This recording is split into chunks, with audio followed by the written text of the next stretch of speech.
ఏపీలో రిషికొండకు సంబంధించినటువంటి వివాదం పెద్ద ఎత్తున జరుగుతూ ఉంది. ఏంటి అసలు ప్రభుత్వ భవనాలు అవి ప్రభుత్వం అప్పుడు ఏర్పాటు చేసినటువంటి భవనాలు దీని మీద ఇంత పెద్ద ఎత్తున చర్చ జరగడానికి కారణం ఏంటి? అంటే గతంలోనే వాళ్ళు అధికారులు ఉన్నప్పుడే వైసీపీ చెప్పినుంటే ఇంత రచ్చ కాకుండా ఉండేది అనేటువంటి ఒక చర్చ కూడా జరుగుతుంది. మీరేమంటారు? అంటే అప్పట్లో ఏమైందంటే ఈ రిషికొండ ఏమాత్రం చిన్న కన్స్ట్రక్షన్ చేసినా కూడా వీళ్ళు అడ్డం పడుతున్నారు. తెలుగుదేశం వాళ్ళు రకరకాల రూపాయలు ఎన్జిటి అనో కోర్టులను తెలుగుదేశం వాళ్ళు అనండి, అది ఈనాడు ఆంధ్రజ్యోతి ఇటువంటివన్నీ రచ్చరచ్చ చేస్తున్నాయి. కాబట్టి వాళ్ళకి దూరంగా ఉండటం కోసం అట్లా ఎవరిని రానివ్వకుండా వాళ్ళు కన్స్ట్రక్షన్ చేసినట్టు. మీరు కన్స్ట్రక్షన్ అయిన తర్వాత చూడండి ఎంత ముచ్చటగా ఉన్నాయి ఆ బిల్డింగ్లు కానీ ఆ పార్క్ కానీ. అంత బిల్డింగ్ కట్టినందుకు సంతోషపడాలి, బాగుంది, అభినందించాలి. యాక్చువల్గా విశాఖపట్నానికి అదొక మొగటం లాంటిది అనమాట.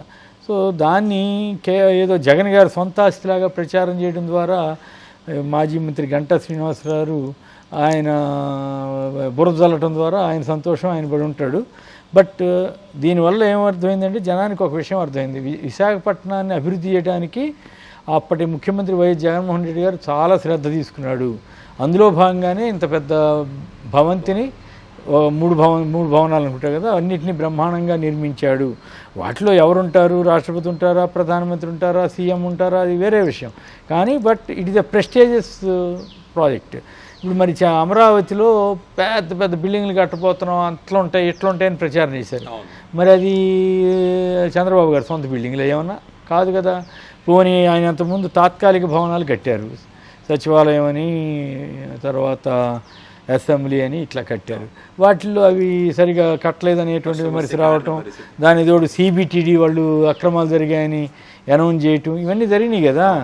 అయితే ఇప్పుడు ఏంటంటే అసలు విషయం ఏంటంటే ఇప్పుడు చంద్రబాబు గారు ఇచ్చిన హామీలు అనండి, కూటమి వాళ్ళు ఇచ్చినటువంటి హామీలు చాలా ఎక్కువ ఉన్నాయి. అవన్నీ అమలు చేయాలంటే అంత తేలిక అయ్యే పని కాదు. ఇప్పుడు ఈ 4,000 పెన్షన్ ఇవ్వటం వరకు ఓకే, దాని వరకు కొంత ముందుకెళ్ళినట్లే లెక్క. కానీ at the same time BC SC వీళ్ళందరికీ 50 ఏళ్ళకే పెన్షన్ ఇస్తామనేది అన్నారు కదా. దాని మీద ఇంకా క్లారిటీ ఇవ్వగలిగి ఉంటే ఇంకెక్కువ పేరు వచ్చిండేది, కానీ ఇచ్చినట్టు నాకైతే కనపడలేదు. సో అది ఒక ఆస్పెక్టు. ఇప్పుడు చాలా చోట్ల ఇప్పుడు ఉదాహరణకి కర్ణాటకలో అధికారంలోకి వచ్చిన రోజునే ఫ్రీ బస్ ఇంప్లిమెంట్ చేశారు. తెలంగాణలో 2 రోజులకో 3 రోజులకో వచ్చిన 3 రోజులకే ఫ్రీ బస్, అది ఈజీగా అయ్యేది కాబట్టి చేశారు. మరి ఆంధ్రప్రదేశ్లో ఎందుకు చేయట్లేదో తెలియదు. అట్లా చాలా నిరుద్యోగృతి అని అంటే it may takes some time, we can understand. అట్లాగే ఇంటింటికి 1,500 రూపాయలు ఇవ్వటం అనండి, ఇంకా చాలా హామీలు ఇస్తున్నారు కదా. వాటన్నిటినీ డైవర్ట్ చేయడం కోసం ఏమైనా ఇట్లాంటి గేమ్ ప్లాన్ ఆడుతున్నారా అనేది ఒకటి. 2, జగన్ గారి పార్టీని దెబ్బతీయాలంటే జగన్ గారి వ్యక్తిత్వం మీద వ్యతిరేకతగా తీసుకురావడం కోసం ఇట్లా బురద వేస్తున్నారా అనేటువంటి అభిప్రాయం ఉంది. తెలంగాణలో సచివాలయం కట్టినప్పుడు కేసీఆర్ గారు ఇదే ఈనాడు పత్రిక బ్రహ్మాండం, అసలు ఇంత గొప్పగా ఎవరు కట్టారన్నట్టుగా ఆ రోజుల్లో ప్రచారం చేసింది. ఫోటోలు తీసి ఆ బిల్డింగ్ ఇట్లా ఉంది, ఆ రూమ్ ఇట్లా ఉంది, ఈ రూమ్ ఇట్లా ఉందని కూడా ప్రచారం చేసినట్టు గుర్తు. మరి అక్కడికి వెళ్ళేసరికి ఆ రూములు గొప్పతనం గురించి రాయకుండా వ్యతిరేకంగా జగన్ మాయామహల్ అని ఇట్లా రాయటం ఏంటి అంటే అక్కడే అర్థమైపోతుంది. వాళ్ళు ఇంకా ఆ ద్వేషభావాన్ని కొనసాగిస్తున్నారు. ఇంకా ఇప్పటికి కూడా పత్రికగా కాకుండా కేవలం కరపత్రికగానే నడుపుతున్నారని అనుకోవాలి. సో ఇవన్నీ వాడు మారి తప్పుంటే తప్పు, ఒప్పుంటే ఒప్పు, 2 రాయండి, తప్పేం కాదు. ఇది బాగా కట్టారు కానీ ఇది లోపం అని రాస్తే అదొక అర్థవంతమైనటువంటి వ్యవహారంగా ఉంది. కానీ అలా కాకుండా కేవలం వన్ సైడెడ్గా బురద వేసే కార్యక్రమం జరుగుతూ ఉంది. దాన్ని తెలుగుదేశం పార్టీ వాళ్ళు అడ్వాంటేజ్ చేసుకోవడం కోసం, అడ్వాంటేజ్ అనే కంటే కూడా గంటా శ్రీనివాసరావు ఇప్పుడు ఆయన మంత్రి పదవి రాలేదు, మళ్ళీ ఆయన ఏదో కింద మీద పడి ఆ తంటాలు తను మళ్ళీ లైమ్లైట్లో రావడం కోసం ఏమైనా తంటాలు పడ్డా, ఏదో చంద్రబాబు గారు గుడ్ లుక్స్లో అప్పట్లో చీపురుపల్లి వెళ్ళలేదు కదా, ఇప్పుడు భీమిలీలో పోటీ చేశాడు, గెలిచాడు. సో ఆ కోపం కొంత ఉంటుంది కదా లోపల, తెలుగుదేశంలో ఈయన మాటం లేదనేది ఈయనకి తెలుసు కదా. సో వీటిని ఓవర్కమ్ చేయడం కోసం ఇట్లాంటి ఒక కథ నడిపినట్లుగా ఉంది. బట్ మరి అదే తప్పు అయితే జగన్ గారు అంత పెద్ద బిల్డింగ్ కట్టి బ్రహ్మాండమైనటువంటి బిల్డింగ్ నువ్వు ఎట్లా వాడుకుంటావో చెప్పు, తప్పేం కాదు.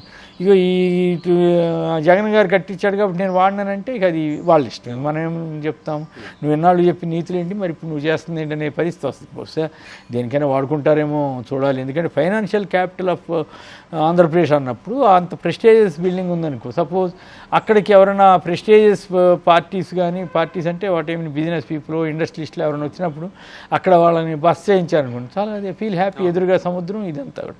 మరి చంద్రబాబు గారు ఇక్కడ హైదరాబాద్లో ఆ రోజుల్లో ఉన్నప్పుడు ఈ సడన్గా హైదరాబాద్ నుంచి విజయవాడ వెళ్ళిపోయాడు కదా, అంతకుముందు మరి సచివాలయంలో బిల్డింగులు పడగొట్టారు, బిల్డింగుల్లో అనేక మార్పులు చేర్పులు చేశారు, కోట్లు ఖర్చు పెట్టి. ఆ తర్వాత ఆయన కేసుతోటి హడావుడికి విజయవాడ వెళ్ళిపోయారు. విజయవాడ వెళ్ళిపోయిన తర్వాత 100 కోట్లు విలువ చేసే బిల్డింగులన్నీ అట్లా వృధా పాడు చేశారు కదా. మరి దానికి ఎవరు బాధ్యత వహించాలి? ఆయన ఇల్లు తర్వాత పార్క్ హైత్లోనే ఆయన ఉన్నారు, ఆయన కుటుంబం కోసం కోట్లు ఖర్చు పెట్టారని ఇప్పుడు టీడీపీ ఎమ్మెల్యేగా ఉన్న అప్పటి బీజేపీ అధ్యక్షుడు కన్నా లక్ష్మణ్ గారు విమర్శించారు కదా, ఇన్ని కోట్లు అయింది, 30 కోట్లు ఎంతో అయిందని ఆయనే చెప్పాడు కదా. మరి వాటన్నింటినీ వృధా అనరా? ఇవన్నీ ఏంటంటే రాజకీయాల్లో సరే ఇటువంటివి జరుగుతూ ఉంటాయి.